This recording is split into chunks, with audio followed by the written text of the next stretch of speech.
Correction de l'exercice numéro 5. Alors, pour trouver le centre de rotation et son amplitude, il faut dans tout premier lieu relier deux points images, donc le point C au point C' par exemple, effectuer la médiatrice de ce segment-là, donc on place la pointe sèche sur le sommet C, sur une extrémité C, on trace un premier arc de cercle, ensuite on réalise la même chose de l'autre côté, comme ceci.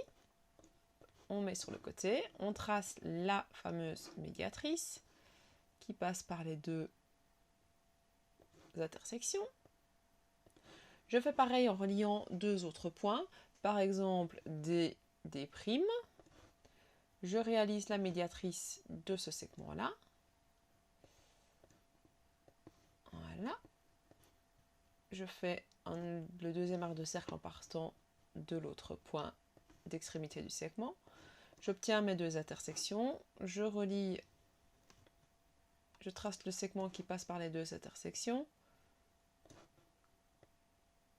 et j'obtiens un point de croisement et ce point d'intersection qui est là, c'est le centre de rotation. Alors une fois qu'on l'a fait, pour pouvoir obtenir l'amplitude de l'angle, on va tracer, je vais le faire en couleur comme ça on le verra bien, un des angles, peu importe lequel. Alors je vais faire un assez grand comme ça on le verra bien facilement. Avec l'image au centre, enfin le point objet au centre et l'image au centre, on obtient bien un angle ici. On prend le compas, l'équerre, pardon, je vais y arriver, et on regarde quelle est l'amplitude que l'on obtient. Alors ici, on a plus ou moins 53 degrés. Alors, on va déjà écrire 53 degrés, et puis on va réfléchir si on doit mettre un moins ou en plus, sachant qu'on est parti dans ce sens-ci. Donc, je suis bien parti comme ceci. Je suis dans le sens des aiguilles d'une montre. Donc, vu que l'on est dans le sens des aiguilles d'une montre, on a moins 53 degrés.